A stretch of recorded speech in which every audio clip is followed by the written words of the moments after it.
Here's 11 streaming tips to make sure that your first stream doesn't suck. First tip is that was a dirty lie. Your first stream is probably gonna suck no matter what, and that's okay. Because once you get over the fact that it's probably gonna be super cringy and difficult to watch back, that's the perfect time to start learning. After your very first stream, I want you to watch back that stream and see how long you can last for before you get bored or start to cringe. Then start writing down. Want to make the switch to Shopify? Here's how to do it in a few easy steps. Sign up for a free trial at shopify.com and download one of our top-rated migration apps.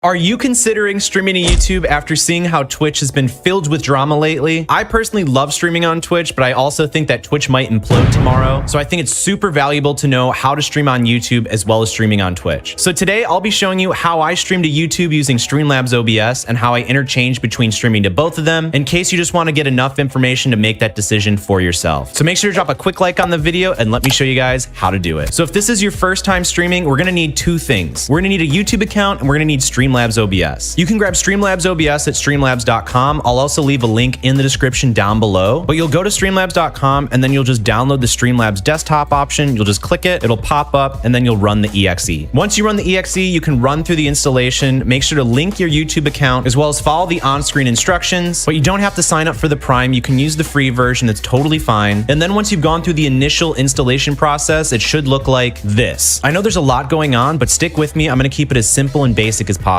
If this is your first time using Streamlabs OBS, let me just show you what you're looking at. Your screen should be blank because you don't have anything here, but this is what it'll look like after you've gotten things up and running. On the left-hand side of the screen, this will be your chat room. If you don't see this, that's because you didn't click this little arrow. There's a little arrow on the side here. You can click that and it'll pop your chat room out. Since we're not streaming, the chat's not live, so there's nothing to show. It'll show your viewers in the top and whether you're online or offline. This is your video preview window. This is where you're going to be putting things on, and this is also the stream preview. So this is what your stream is seeing. Your mini feed is different events that happen. So when you get different subscribers, you get different followers, members, that sort of thing. These are your different scenes. Think of a different scene as a different collection of sources. And sources are these things. These are the different elements that you put on your scene. So the scene is your template, like your painting, and then the sources are your different paints, your different colors. So for example, this is my starting soon scene. It has all of my starting soon stuff on it. And then when I want to switch to my gameplay, I'll click on my main full screen stream, and that's a different scene. And this is what'll be my gameplay scene. So I can switch between the two very easily. So the sources, on the other hand, these are the different things that are on the screen. So the starting soon text, that's a different source. The blood dripping down, that's a different source. All these are different sources. They're different elements of the scene. For those that are streaming between YouTube and Twitch, what I found to be very useful is using different scene collections. So my scene collection here is YouTube main streaming setup. If I click the drop down, I can click on Twitch because I made a different scene collection. So that way, when I'm streaming to YouTube, I have all of these different scenes. And then when I have to Twitch, I can click on Twitch. It's going to load, and then it's going to have all of my different scenes and sources for my Twitch stream. And then on the bottom right hand side, we have our mixer, which is our different audio sources. So I have my game volume, my mic volume, and a bunch of other things that might have volume, and you can adjust those there. The next thing we want to do is go into the bottom left hand corner. We'll click on the settings. Make sure that you see your YouTube account and that you're logged in. If you're not logged in, you can click this little login button, go to the stream tab right here, and then go to YouTube and log in there. Once you've got your YouTube account linked, we'll click on done, and let's make our first scene real quick. So for me, I'm going to click this plus button and it's going to be a new scene. So I'll hit done. I'm going to scroll down. I see that the new scene is selected. There's no sources whatsoever. So let's add both our game capture and a webcam. You don't have to add both, but I'll show you how to do it real quick. So we'll click on the plus button next to sources. We're going to click on screen capture. Then we'll click on add source. Click on add new source instead. You might not have that option. That's okay. Just add the source. And we're going to call this screen capture. Click add source. And so we have different options here. 99% of the time, you can click on automatic and it will automatically pick up the game that you're playing, whether that be in windowed mode or full screen. So it's super convenient. So you can just click on automatic and it'll pop up. Or if that's not working for whatever reason, or you want to share your screen, you can share your entire screen here and that'll be a no fail fix. But if you don't feel comfortable sharing your entire screen, you can also see if it pops up in a window here and you got your game running, you can select your game window from there, click on that and it'll share that window like so. But most of the time you can leave it on automatic and it'll pick it up and be fine. So we'll click done. And let's say you want to add a webcam. We'll click on a plus, then we'll click on video capture device. We'll click on add source. I'm gonna add a new source instead. We'll call this one webcam. Click add source again, and then I'm gonna choose my webcam from the list, and then I'll click close, and you can go ahead and drag it wherever you want. You can also use the corners to make it bigger or smaller, and you can hold down the Alt key and drag, and you can also crop it as well. So you can get it just to the perfect size that you want, and I'm gonna leave it right about here. So I've gone ahead and booted up Castle Crashers, so you can see it's automatically picked it up, which is super nice. We have our visuals done. We just need to do our audio now. So we'll go to the bottom left corner, click on settings, then we'll click on audio, and then go to desktop audio device 1, and then you can click on default, and that'll be the default on where it's coming out from. But if you know your speakers or where your game volume is coming from, then you can go and click on it specifically like I have. So now we need our microphone. So we'll click on mic auxiliary device 1. We'll find our microphone from the list, click on it, and then we're done. By the way, if you're wondering why the game volume's not showing up, it's because I'm alt tabbed out of it because it'd be super annoying to have in this video. But now we have our visuals, we have our audio. We just need to do a couple of different stream setting tweaks, but I'll keep it super easy for you. So we're gonna click on output, and then we're gonna go to output mode simple. And then if we wanna stream at 720p 60 FPS, we'll do 4500 bitrate. For your encoder, if you have it, do NVENC new, or you can do NVENC, or you can use whatever you have here because each laptop or computer is gonna be different. But if you don't have any of these, you can do X264, but just know that your computer is gonna be working a little bit harder. And then the audio bitrate, 320. Every person's settings are gonna be different because everybody has a different computer and everybody has different internet speeds. So in the next video, I'll be showing you how to do the best settings for your computer, but just use these settings for now, just so you can get a hang of things. So now we'll click on video. For the base resolution, you wanna choose whatever your monitor is. So mine's 1080p, so I have it on 1080. For output, we wanna stream whatever we're streaming for, and that's 720p 60 FPS based off the bitrate that I chose for you guys. And so we wanna keep it at 720 because 720p 60 FPS makes sense, right? For your downscale filter, I like Landscos, which is 32 samples, common FPS, and 60 FPS. So if you're still with me now, we're gonna click done. So now we gotta head over to YouTube. So make sure you're logged in with your YouTube account. Make sure to go to the top right corner, click create, and then go live. If this is your first time going live, you're gonna get hit with the picture like this, where you gotta enter your phone number and wait 24 hours. It sucks, I know, but you just gotta do it. Now you can see we have different tabs on the side. We're gonna start with manage because you're gonna always want to schedule your stream, even if you wanna stream now, and I'll show you why. So click on schedule stream. We're gonna do streaming software because we're using Streamlabs OBS. If you streamed before, you can reuse the settings like this, but if you're starting off fresh, you gotta create new. I'm gonna click reuse settings and show you why it's so convenient. It automatically fills out all of your previous settings before, but it's the same as create new, but it'll just be empty. So put in your title, put in your description, everything that you want to be shown there. Category is usually gaming, put in your game title, make a thumbnail. You want a thumbnail, they're important. And then I have a playlist for my live streams, so you can make a playlist and add it there. You can click on show more and you can mess with these different settings here. Honestly, the only thing is like tags, kinda. Those don't even really matter anymore. Once you've chosen the settings you want here, you can click on next. This will be your customization. Leave live chat on. You can do live chat replay on or off, doesn't matter. You can put a slow mode on if you think people are gonna spam. You can leave it on to anybody chatting or subscribers. Redirect doesn't really matter unless you have a premiere and you can drive people from your live stream to your premiere. The trailer is cool if you wanna add a little sneak peek of what your stream's gonna be about. So if you wanna include like a 30-second clip of what your stream's gonna be, you can include it there and it'll give them something to watch while they're waiting for your stream to show. You don't have to do either of these. Usually I don't do them, so I'll hit next. When you stream, you're gonna wanna do public so everyone can watch your stream. For this video, I'm gonna choose private because I don't wanna bother my subscribers right now for the tutorial, but you're gonna wanna leave it on public. So you wanna put your schedule time. So if you wanna stream right now, then you can put in today's date, and then let's say it's 12:30 right now, then you can put 12:35 or you can do 12:45. It doesn't matter because it's just gonna give them an estimate when you're gonna be live, and then when we go live, it'll just start. So I'm gonna say 12:45 because we're gonna go live now. I'm gonna click done. You can see we got everything set up here, right? So there's only a couple more things we gotta do. The very bottom, we wanna choose ultra low latency. I like talking to chat with like a 2 to 3 second delay. Low latency, there's gonna be like a 5-second delay, and normal latency, there can be a lot of delay. So the interaction between chat and myself, I prefer ultra low latency. Depending on you and your setup, you can switch between the three. So this is all ready to go. So let's go into Streamlabs. Once we're ready to go live, we'll click on go live, and then you can see that our YouTube is linked. But the important part is the event. So we just made the event through the schedule stream. So we'll click on the drop down, and then we see our event is right here. So it automatically fills everything out for us again, which is fantastic. Make sure that you're on public here. Then you can confirm everything is correct. And then once you're ready to start, we'll hit confirm and go live. Give it a second. It's going to say it's going to update your settings and do everything and start transmitting the video. It says we're live. Now we're on YouTube. It says that we're live in this top corner, and give it a second. It'll pop up. It needs to do the little loading thing. It's going to refresh. It says excellent condition. We can see the preview of our live stream. You can see that my webcam's getting picked up. You can see that everything is live. It's good to go. So that's what they're going to see. But if we go back into Streamlabs, you can see that conveniently the chat is not working for whatever reason, probably because they know I'm recording a tutorial, but usually the YouTube chat will be there, but we can actually fix this in case this does happen to you. Then we'll actually go back to YouTube, click on these little dots here, then we'll click on pop-out chat. What you can do is drag the pop-out chat and put it on the side and cover up your chat on Streamlabs OBS. So I can take this and I can just kind of put it here. And that way you can actually type and talk to your chat through the live stream, because if you use the chat room that Streamlabs provides, you actually can't type back to them. So this method is actually nicer to do because you can type back to them if you want. Obviously it's going to be, a little annoying because you have to have it above Streamlabs OBS. But very importantly, you want to make sure to change top chat to live chat all the time, because top chat might hide people's messages. Live chat will show all of the messages that show up. So make sure to click live chat. But once you're ready to end the stream, click on end stream. Now we'll go to YouTube, and then we can also click on end stream on YouTube. And then we'll click on end, and it'll show that stream has finished. It'll show your